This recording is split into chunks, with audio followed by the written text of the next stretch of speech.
2024 का लोकसभा चुनाव बीजेपी हारते हारते उस चुनाव को जीती है और तभी से बीजेपी के अंदर आरएसएस के अंदर एक मंथन चल रहा है कि किस तरीके से अपना खोया हुआ वोट बैंक या ये जो माहौल बनाया गया था 2014 के बाद से उसको दोबारा से कैसे जो है वो इकट्ठा किया जाए। इस बात को लेकर के बीजेपी आरएसएस के अंदर मंथन चल रहा है और इस बीच में कई सारे ऐसे बीच बीच में फॉर्मूले निकाले गए, कई सारी बातें निकाली गई जिनको टेस्ट करके देखा गया।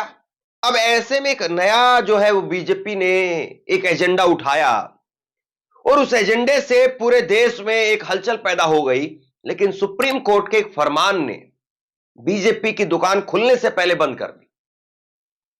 ये क्या एजेंडा है या क्या फरमान है, इस पर जरा विस्तार से बात करते हैं। देखिए, बीजेपी इस बात को समझ गई कि 2024 के लोकसभा चुनाव में जो उसकी हारते हारते जीत हुई है, इसमें सबसे बड़ा डेंट लगा है वो है कि लोगों को अब जातीय जनगणना की बात समझ में आ रही है और अगर जातीय जनगणना करवा भी दी तो फिर लोग हक की बात करेंगे, हिस्सेदारी की बात करेंगे, भागीदारी की बात करेंगे, तो यह बड़ा पेचीदा मामला हो जाएगा बीजेपी के लिए। तो बीजेपी के लिए सीधा फॉर्मूला क्या है? बीजेपी आरएसएस के लिए सीधा फॉर्मूला यह है कि लोगों को हिंदू बना करके एक बना करके रखिए और सेफ रहिए। यही नारा, इसी के इर्द गिर्द नारा जो है वो निकाला गया। बटेंगे कटेंगे, एक रहेंगे तो सेफ रहेंगे, नारा इसके इर्द गिर्द निकाला गया, लेकिन उसकी भी हवा कोई बहुत ज्यादा दिखी नहीं, लोगों में उसका भी कोई बहुत ज्यादा असर हुआ नहीं। तो इसके बाद में क्या किया गया? इसके बाद में एक नया फॉर्मूला इजाद हुआ और वो हुआ मस्जिदों के नीचे मंदिरों को खोजने का अभियान शुरू किया गया। मस्जिदों के नीचे शिवलिंग है, ये बातें जो है वो अब निकल निकल करके सामने आने लगी। संबल हुआ, संबल का प्रयोग काफी हद तक ये कह सकते हैं बीजेपी आरएसएस की दृष्टि से जो राजनीतिक हलकों में चर्चा है वो यही है कि हां देखिए, बगल की जो सीट थी कुंदरकी की सीट, वो भी बीजेपी जीत गई। तो फिर उसके बाद में अजमेर भी हो गया। मतलब एक अजमेर एक ऐसी जगह थी जहां पर नाम नहीं आना चाहिए था, जहां पर कम से कम अजमेर को लेकर के कोई डिस्प्यूट नहीं होना चाहिए था, लेकिन अजमेर में भी हो गया। तो इसके बाद में जब मामला सुप्रीम कोर्ट के अंदर गया तो सुप्रीम कोर्ट में नए नए अभी चीफ जस्टिस बने संजीव खन्ना ने दो टूक कह दिया। उन्होंने कह दिया कि भाई जब तक यह मामला सुप्रीम कोर्ट के अंदर है, जब तक यह मामला विचाराधीन है, तब तक कोई भी निचली अदालत इस पर फैसला नहीं देगी। और जब उन्होंने इस बात को कहा तो ये जो बीजेपी सोच रही थी इसको लेकर के, संभल के बाद में अजमेर हुआ, अजमेर के बाद में बदायूं से खबर आ गई और देश भर में तमाम जो है वो बीजेपी आरएसएस के पास में 3-4 हजार मस्जिदों की नाम लिस्ट रखी हुई है। उठा उठा करके बीच में 2-5, 2-5, 10, 2-5, 10 निकालते रहेंगे और काम चलता रहेगा। तो कुछ इस तरीके से जो है कोशिश की जा रही थी, लेकिन संजीव खन्ना ने कह दिया कि भाई इस पर फुल स्टॉप लगाइए। जब तक फुल स्टॉप रहेगा, जब तक हम इस पर अपना कोई फैसला नहीं दे देते हैं और निचली अदालतें इस पर कोई आगे आदेश नहीं देंगी, इस पर आगे कोई सुनवाई नहीं करेंगी, इस पर आगे कोई सर्वे नहीं करेंगी, कुछ नहीं करेंगी। मतलब सारा जो देश भर के अंदर माहौल तैयार किया गया, उस पूरे माहौल पर पर्दा डाल दिया संजीव खन्ना ने।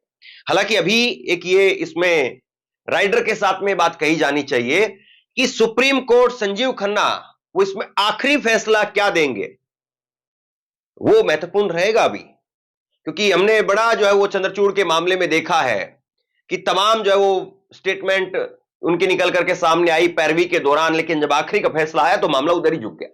तो अभी भी इस मामले पर जो है वो निगरानी रखनी चाहिए।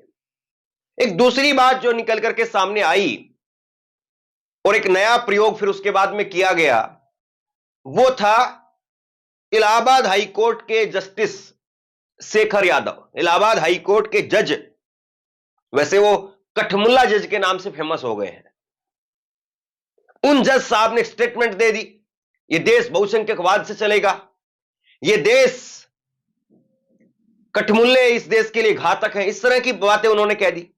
तो वहां पर भी एक डेंट लग गया। वहां पर भी जो है अब सुप्रीम कोर्ट ने उनकी फाइल मंगवा ली, रिपोर्ट मंगवा ली, ब्यौरा मंगवा लिया और अब आखिरकार इलाहाबाद हाईकोर्ट को ही अपने लेवल पर कार्रवाई करनी पड़ रही है। उनका जो रोस्टर था वो बदल दिया गया है। अब वो खास बड़े और संवेदनशील मामलों की सुनवाई नहीं कर सकेंगे। अब सिर्फ निचली अदालतों के खिलाफ जो अपील है उन्हीं के मामले सुनेंगे, और वो भी 2010 से पहले के। तो यानी यहां पर भी मामला निपट गया। तो कुल मिलाकर के जो है वो ये कह सकते हैं कि चंद्रचूड़ के जाने के बाद में जो लोगों को एक सुप्रीम कोर्ट से निराशा हुई या उनके कुर्सी पर रहते रहते निराशा होने लग गई थी कि सुप्रीम कोर्ट भी कुछ खास नहीं है, तो दो अगर मामले मैं देखूं पिछले एक हफ्ते के अंदर निकल करके सामने आए, कम से कम उम्मीद जगाने वाले हैं। मैं फिर कहूंगा इस बात को कि अभी इन दोनों मामलों के अंदर अंतिम फैसला नहीं आया है। अंतिम फैसला आएगा तभी स्पष्ट हो पाएगा कि वाकई माजरा क्या है और किस हद तक है और कहां तक जाएगा। लेकिन अभी भी एक चीज तो है, अभी भी ईवीएम का जो मसला है, और ये अपने आप में बहुत बड़ा मसला है। हालांकि ईवीएम पर चैप्टर क्लोज करने की कोशिश चंद्रचूड़ ने भी की थी, लेकिन ईवीएम पर इस देश में चैप्टर क्लोज हो नहीं पाएगा, क्योंकि ईवीएम अपने आप में एक ऐसी मशीन है, एक ऐसा मसला है जिसमें से रोजाना नए नए मसले निकल करके सामने आते हैं, रोजाना नई नई चीजें निकल करके सामने आती है। तो जब तक वही है कि ईवीएम रहेगी तब तक मुद्दा रहेगा।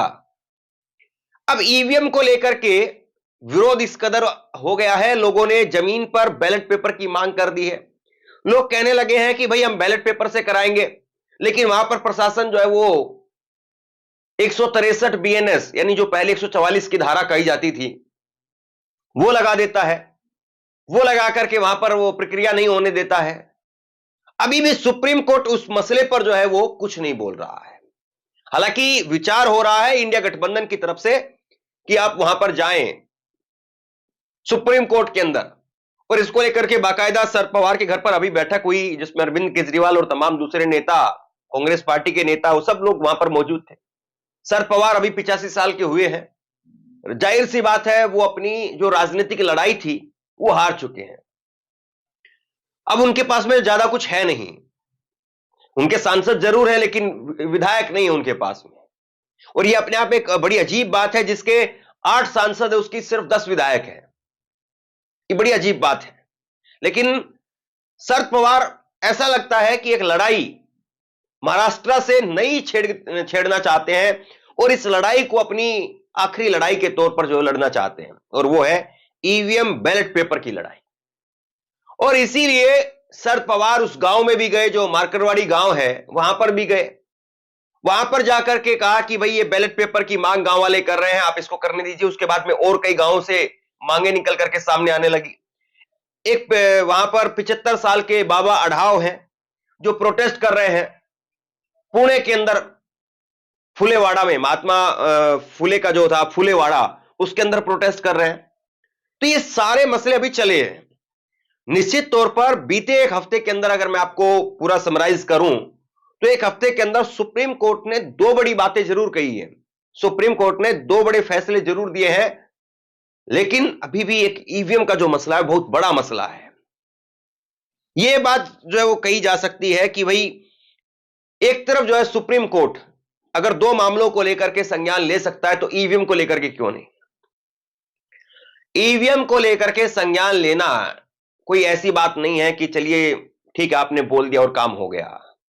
ईवीएम का जो पिटारा है वो अपने आप में बहुत बड़ा पिटारा है, और आप समझ सकते हैं कि ईवीएम पर कोई टीका टिप्पणी करना या उस पर कोई फैसला देना वो कोई एक दिन की टिप्पणी से संभव नहीं है कि सुप्रीम कोर्ट कुछ कह देगा और एक दिन में हो जाएगा।